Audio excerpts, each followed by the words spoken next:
Yon, magandang araw mga kaibigan at welcome back po muli sa ating channel. Okay, maraming salamat po sa patuloy niyo pong pagsuporta dito po sa atin. At kung kayo po ay bago lamang na napasyal dito po sa ating YouTube channel, click nyo lang po yung subscribe button. I-like and share nyo na rin po para po mas marami tayong matulungan. Okay, so ang magiging topic po natin ngayon ay kaduktong po nung ating nagawa na video tutorial regarding po dun sa text to speech applications. Okay, doon po kasi sa una natin na i-feature na video ay wala pong options for Tagalog. Okay? So kung nais niyo pong matutunan kung paano po tayo mag-text to speech ng Tagalog po ang ating magiging gagamitin para po sa inyo ito. Pag-uusapan po natin pagkatapos po ng ating intro.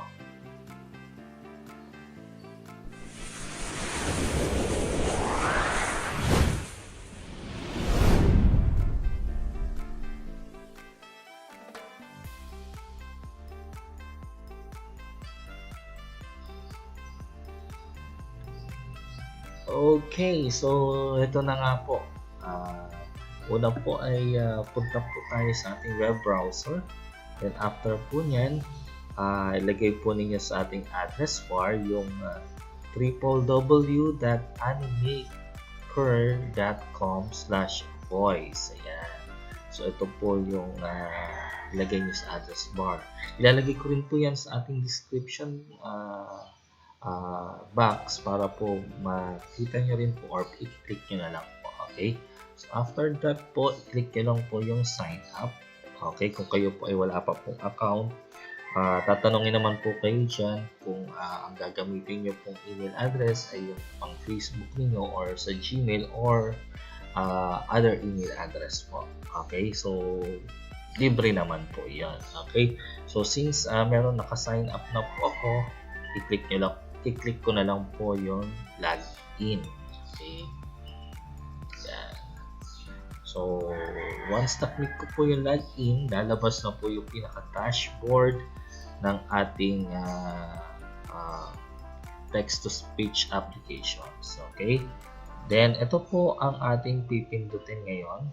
Anyways, dito po sa applications na to, marami pa po kayong po pwedeng gawin. Katulad po ng video ads, cartoon, o intro or outro na gagamitin ninyo sa inyong mga YouTube channels po. Pwede po dito presentations, pwede rin po.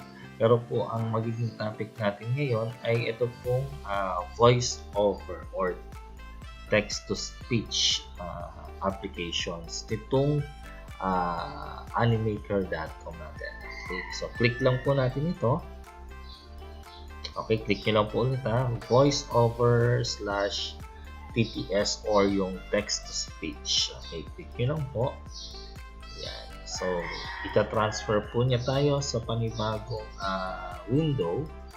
Yan. So, then, ang una po natin gagawin ay syempre, palitan po natin yung file name. Okay, for example, trial. Yan. Then, after that, dito sa bandang right side, makikita nyo po dito yung gender ng voice na gusto po ninyo. For example, gamit tayo ng babae. Okay. Then, language, click nyo po ito. Hanapin natin yung Philippines. Okay, so sa bandang baba pa siguro. Yan, Philippines. Yan. So, voice.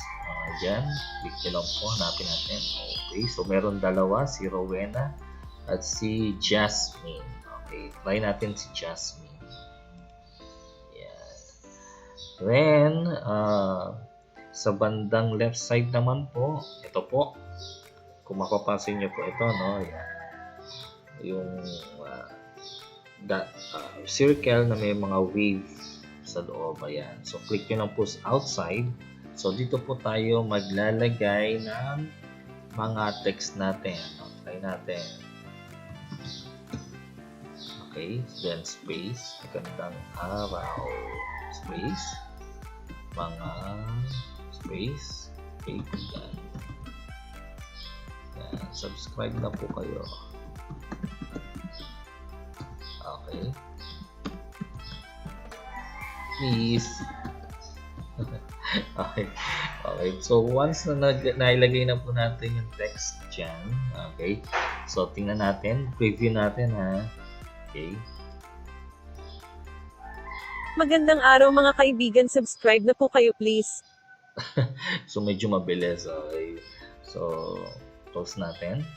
Yan. Kung gusto ninyong ng mga enhancement pa po nung in yung voice over, i-click lang po natin dito.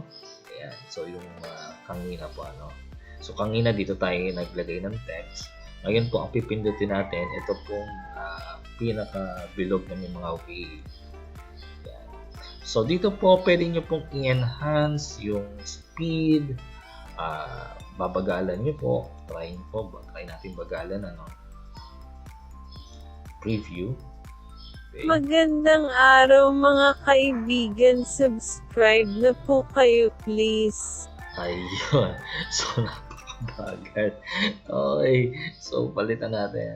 So, kung gusto nyo naman, bilisan natin. Ayan. So, preview natin. Magandang araw mga kaibigan, subscribe na po kayo please. Ayun. Halos hindi na natin maintindihan. Okay. Close natin ulit.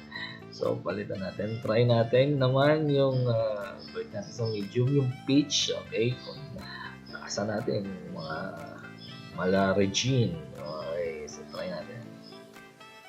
Magandang araw mga kaibigan, subscribe na po kayo please. Parang naipin. Okay. So, yun po. Laruin nyo lang po yung volume. Kung di po kayo satisfied, balik natin yung picture. So, kung yung volume hindi pa kayo satisfied dun sa lakas ng volume yata, lakasan nyo pa rin po. Yan. Review natin ulit. Magandang araw mga kaibigan, subscribe na po kayo please. Yun. Okay. So, ayun. Kung satisfied na po kayo dyan, or rather, kung hindi kayo satisfied dun sa modification ng inyong text-to-speech, click nyo lang po ulit ito.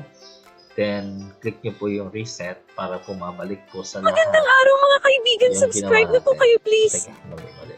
Close natin. Then, reset natin. Hindi po yung red pala. Okay, hindi yung red. Kasi play po iyon. Ito po ang pipindutin natin yung reset. Double check natin na yan. Napunta lahat sa medium. Okay? So, preview natin. Tingnan natin kung nabalik na. Magandang araw mga kaibigan, subscribe na po kayo please. Yun. So, medyo okay na po. So, kung kayo po ay satisfied na po doon sa text-to-speech na ginawa niya, so, ang gagawin na lang po natin ay ina-download na lang po natin. Okay? So, click nyo lang po yung download. Okay? Pagka-click nyo po ng download, ayan po. Okay, so na-download po niya. Ayan, downloaded successfully.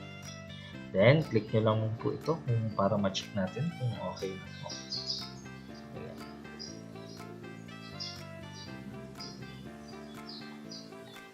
Magandang araw mga kaibigan, subscribe na po kayo please. Yun, so ganun lamang po kasimple po. Pwede nyo na pong gamitin yung translated na text-to-speech nyo sa inyong mga proyekto. Okay, pwede nyo na po yung i-insert sa inyong mga video editor para magamit ninyo sa inyong mga performance task. Okay, so ganun lamang pong kadali ang ating tutorial video for today. Sana po ay may natutunan po tayong bago. Ano po? So, yung mga inuulit ko po, yung mga bago lamang po sa ating YouTube channel, click nyo lang po yung subscribe button. I-like and share niyo rin po para po mas marami pa po tayong matulungan. Okay, so yung mga patuloy po na sumusuporta. Maraming salamat po sa inyo. Hanggang dito lamang po uli mga kaibigan. Ingat po and God bless mga kaibigan.